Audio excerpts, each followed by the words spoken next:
শুনেছেন মুহুর্মুহু গুলির শব্দ আর ফজরের আজান। এটাই ছিল আমাদের জুলাই। বেশি দিন আগের কথা না, মাত্র 2 বছর আগের কথা। এখন যদি আপনাকে জিজ্ঞেস করি জুলাইয়ের মূল ব্যর্থতাটা কি, আপনারা চট কইরা মনে আসবে শাওনের স্ট্যাটাস, মাহি স্ট্যাটাস, পিয়া জান্নাতুলের লাফালাপি, আর যুবলীগের নেত্রী ওই থুকু বিএনপির এমপি নীলুফারের ওই বক্তব্য।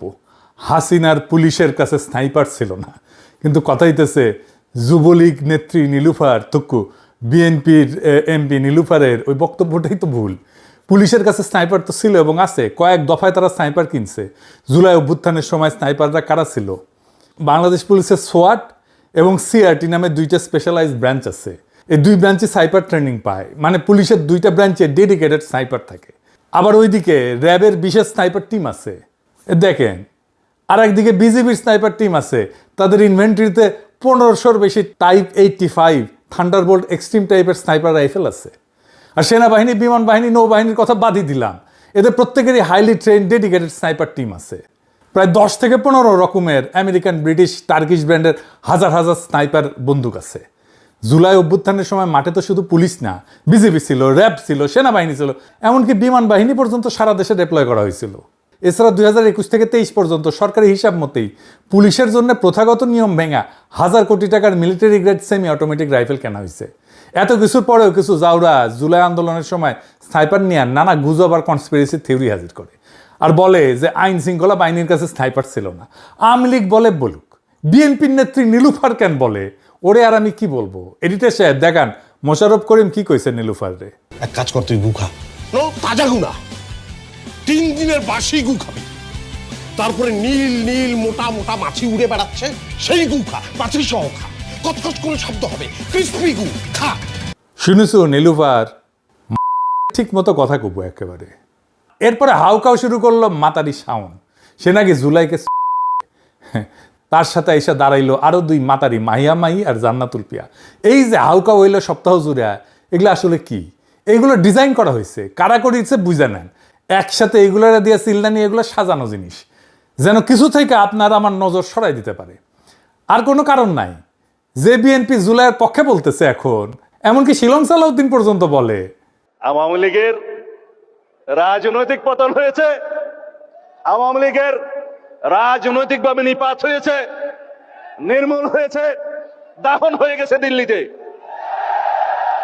সেই আওয়ামী লীগ বাংলাদেশে আর কোনোদিন রাজনীতি করতে পারবে না।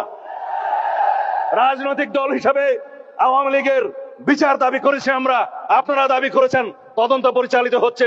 ইনশাআল্লাহ খুব শিগগির রাজনৈতিক দল হিসাবে সেই রাজনৈতিক দলকে বিচারের কাঠগড়ায় নিয়ে যাওয়া হবে। সংবিধানের 47 আর্টিকেল অনুসারে আইন সংশোধন করা হয়েছে, সন্ত্রাস বিরোধী আইনে আছে, আইসিটি অ্যাক্ট আছে, রাজনৈতিক দলের সংগঠনের বিচার করা যাবে। যে কারণেই হোক, সেই বিএনপির এমপি হুদা কামে জুলাইয়ের বিরুদ্ধে বলে না। তাইলে আসেন ধাপে ধাপে বুঝে দেখি আসলে কি লুকাইতে চায় তারা, আর কেন তারা এটা বলে। এইগুলা ডিস্ট্রাকশন, কোনো দুর্ঘটনা না, কোনো স্বতঃস্ফূর্ত ঘটনাও না। এটা একটা কৌশল, হঠাৎ কইরা হয় নাই। এইটা একটা বহুত পুরানা কৌশল। এই কৌশল ব্যবহার করে গোয়েন্দা সংস্থা, রাষ্ট্রযন্ত্র আর বাংলা এলিট মিডিয়া, ফোনদের আলো, দিল্লি স্টার, ছায়ানট, উদিসি, এদের পিছনে ইন্ডিয়ান কালচারাল এস্টাবলিশমেন্ট। এইটার আবার একটা একাডেমিক নামও আছে। যাই হোক, সেটা যাওয়ার আগে আপনাদের কয়টা জিনিস দেখাই। এই যে মেরিল প্রথম আলো পুরস্কার দেখেছেন না আপনারা? প্রত্যেক বছর হয়, তাই না? এখন আমার একটা কথা বলেন তো, ওইখানে পুরস্কারটা আসলে কি, কে পাইল, কোন বিভাগে কে জিতলো, এটা কেউ মনে রাখে? মনে করেন তো, শেষ কবে কাউরে বলতে শুনছেন আমি মেরিল প্রথম আলো পুরস্কার পাইছি? তারে পরিচয় করে দেওয়া হইতেছে, উনি কলে মেরিল প্রথম আলো পুরস্কার পাইছে। শুনিছেন? শোনেন নাই? আপনাদের কি মনে আছে? নাই তো, কেউই মনে রাখে না কে পাইল। তাহলে মানুষ মনে রাখে কি? মনে রাখে ওই স্টেজে কি হইল, কোন নায়িকা নাচলো, কে কি পোশাক পরে আসলো, কার সাজ কেমন ছিল, এটাই আসল প্রোডাক্ট। পুরস্কারটার নিছক একটা মোড়ক, ভিতরের আসল পণ্যটা হইল সুন্দরী নারীর দৃশ্য। কারণ দুনিয়ায় সুন্দরী নারী একটা গুরুত্বপূর্ণ কৌশলগত সম্পদ, স্ট্র্যাটেজিক অ্যাসেট। এটা মনে রেখেন, এটা ইন্ডিয়া জানে, আওয়ামী লীগ জানে, বাঙ্গু বামেরা খুব ভালো করে জানে।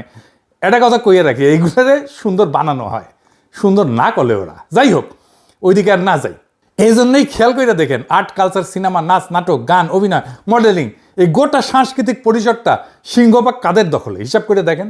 এরাই ইন্ডিয়ান আধিপত্যের অংশ। জামাতের কথা বাদই দেন, ওদের তো এখানে ঢোকার প্রশ্নই আসে না। কিন্তু বিএনপির কেউ আছে এই জায়গায়? নাই। পুরা সাংস্কৃতিক পরিসরটা একটা নির্দিষ্ট বলয়ের হাতে, আর সেই বলয়টা কোন দিকে হেলানো সেটা আপনি নিজের চোখে দেখতে পান। এই সুন্দরী নারীরা যে কাজটা করে সেটা হইল সবচেয়ে কম খরচে সবচেয়ে বেশি লাভ তুলে আনে ইন্ডিয়ান স্ট্যাবলিশমেন্টের জন্য, আওয়ামী লীগের জন্য, বামেদের জন্য। কম বিনিয়োগ, চড়া মুনাফা। এইবার আসেন এই পুরা খেলাটা দেখি, কেমনে পরিচিত নারী মুখ দিয়ে রাজনৈতিক বার্তা ছড়ায় দেওয়া হয় সবচেয়ে কম খরচায়, সবচেয়ে কার্যকরভাবে। হ্যালো এফেক্ট বলে একটা কথা আছে, মার্কেটিংয়ে পড়ানো হয়। বাংলায় বলতে পারেন জ্যোতির বলয়ে প্রভাব। সহজ কথা, একটা সুন্দর মুখ দেখলে আমাদের মন আপনা আপনি ধরে নেয় যে মানুষটা ভালো, বুদ্ধিমান, বিশ্বাসযোগ্য। আমরা গইলা যাই কোনো প্রমাণ ছাড়াই, তার কোনো যোগ্যতার প্রমাণ দেওয়া ছাড়াই আমরা গইলা যাই। 1979 সালে গবেষক শেলিস চেইকেন একটা পরীক্ষা করে দেখছিলেন যে একই কথা যদি একজন আকর্ষণীয় চেহারার কেউ বলে আর একজন সাধারণ চেহারার কেউ বলে, মানুষ আকর্ষণীয় চেহারার জনেরটা বেশি বিশ্বাস করবে। কথা এক, শুধু মুখ আলাদা কিন্তু ফলাফলও আলাদা। এখন এইটা রাজনীতিতে গোয়েন্দা কার্যক্রমে কি করে? এখানে দুইজন গবেষক কার্ল পামার আর রল্ফ পিটারসন সরাসরি এটা একটা গবেষণা করেছিলেন। এটার নাম ছিল রাজনৈতিক বিশেষজ্ঞতায় উপলব্ধিতে সৌন্দর্যের প্রিমিয়াম। মানে রাজনীতি বিষয়ে জ্ঞান দেওয়ার ক্ষেত্রে সুন্দর মুখের কোনো আলাদা ভূমিকা আছে কিনা। ওরা ম্যাপে দেখাইছেন যাদের রাজনীতি জ্ঞান কম কিন্তু চেহারা সুন্দর, তারা অন্য মানুষের ভোট আর মতামত বেশি প্রভাবিত করতে পারে।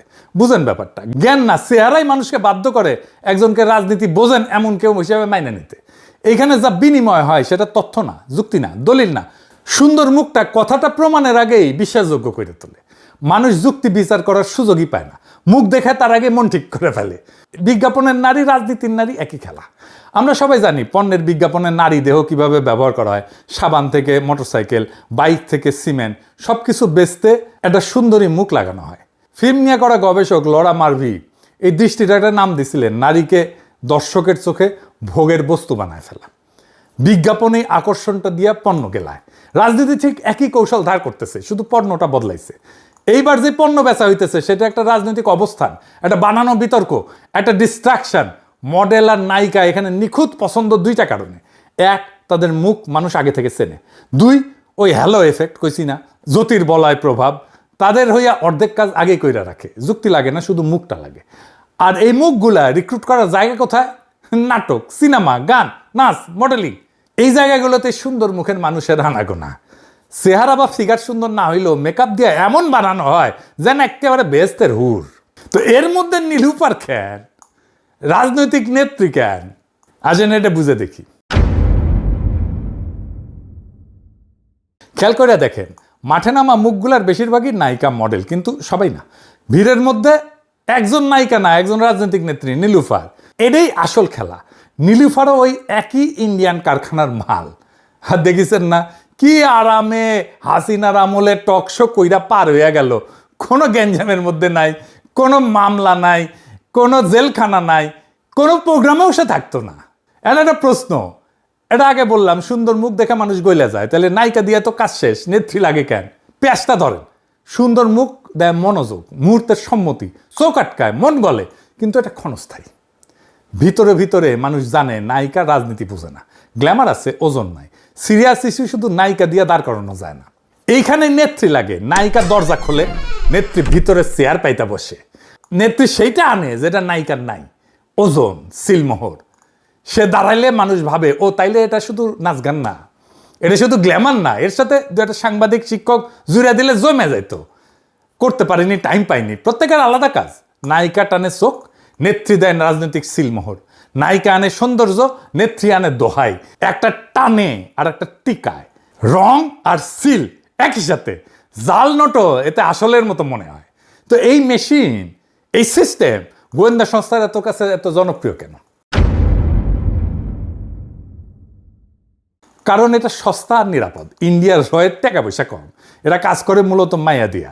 এক টিকিটে 2 ছবির মতো। হানি ট্র্যাপও ইউজ করা যায়, কাজও করা যায়।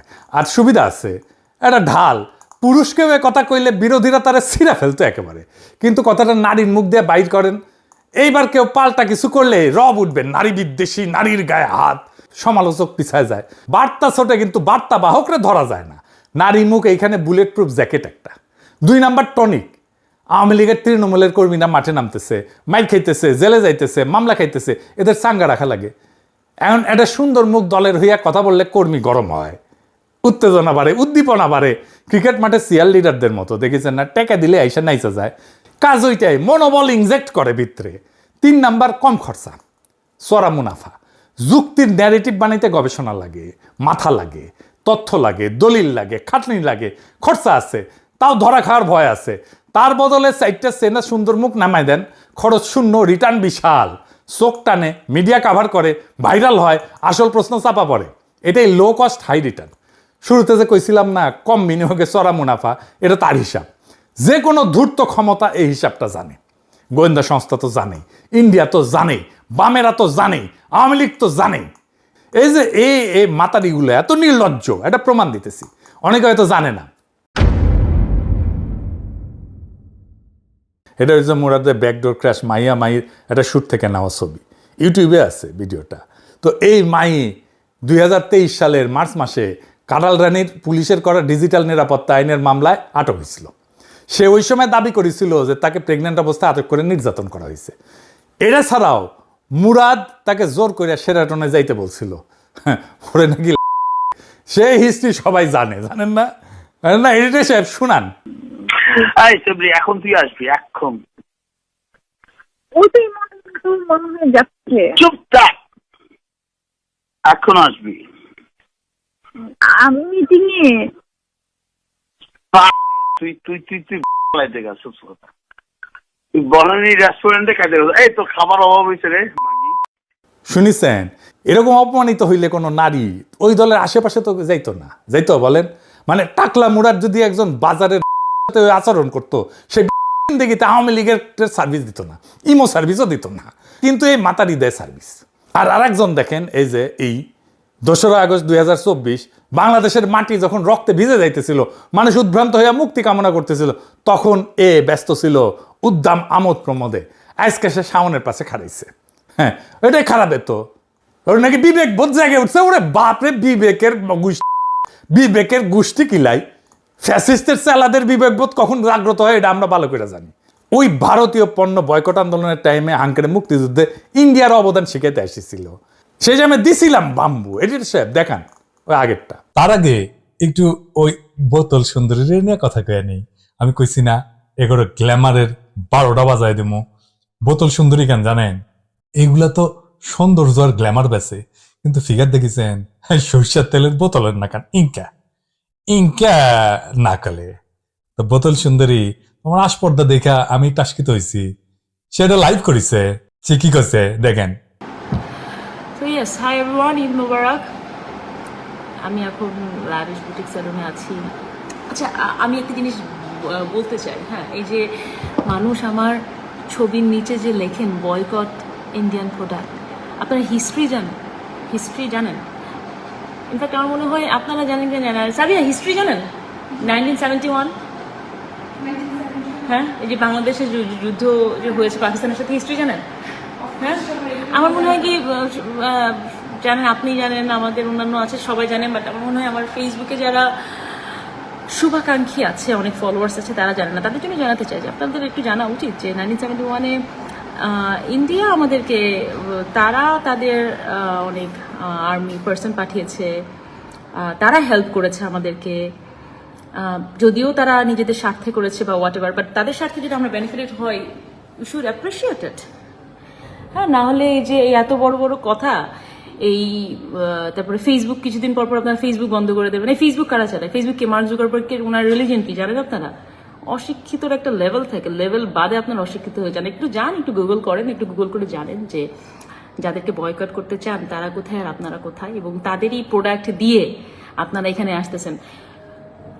গরু না হলে, ইন্ডিয়ান গরু না আসলে গরুর দাম বেড়ে যাবে, পেঁয়াজ না আসলে পেঁয়াজের দাম বেড়ে যাবে, তখন তো আবার বয়কট ইন্ডিয়া আপনারা করবেন না। মানে সুযোগ সন্ধানী।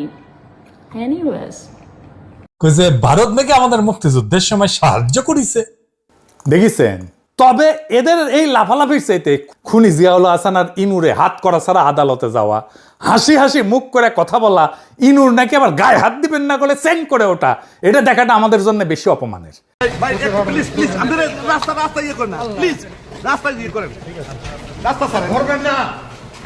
এইগুলা থেকে যেন আমাদের নজর সইরা যায়, তাই এইগুলারে নামানো হয়েছে, এই মাতারিগুলারে নামানো হয়েছে। এই 2 বছর যা হয়েছে বিচারের নামে, এটা হইতেছে বিচার শুরু হয়েছে, চার্জ গঠন হয়েছে, কিছু রায় হয়েছে সামান্য, প্রায় 192 জন প্রভাবশালী ব্যক্তি জেলে, কিন্তু এখনো পর্যন্ত হাতে গোনা কয়েকজনের বিচার সম্পন্ন হয়েছে। হাতে গুনতে পারবেন, কড়া গুনে বলতে পারবেন। অভ্যুত্থানের যেটা নৈতিক সমাপ্তি, বিচার সম্পন্ন করা, সেটা হয় নাই। আর যে হয় না এটা কেমভাবে বুঝেন? জিয়াউল হাসান হাসি মুখে হাত করা ছাড়া, ডান্ডা বেরি ছাড়া ট্রাইব্যুনালে হাজির দিয়ে ঘুরে বেড়াইতেছে।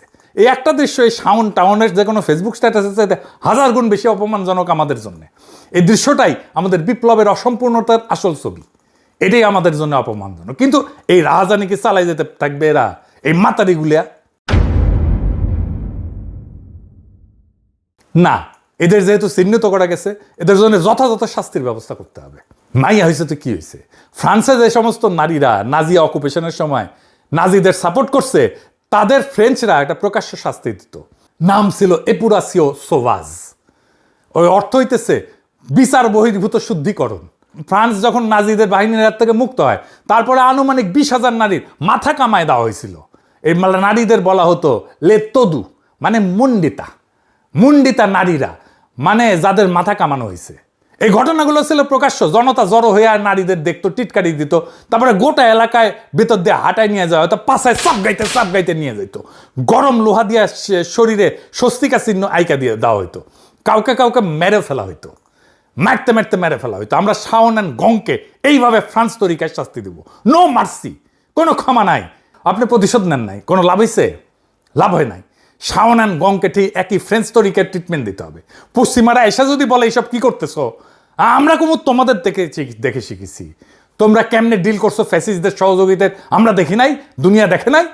সারা দুনিয়া এইভাবে করে ডিল, ওদের সাথে মানুষের মতো আচরণ করছেন তো মরছেন। সবাইরে করতে হবে না, মারা কয়েকটারে করেন। র আর রিক্রুটমেন্টের জন্য মাতারি খুঁজে পাবে না সারা বাংলাদেশে। 100 বছর ধইরা তৈরি থেকে বিপ্লবী মুহূর্ত আবার আসবে, শীঘ্রই আসবে, মিস যেন না হয় একটা মাতারিও। 100 বছরের শিক্ষা দেওয়া দল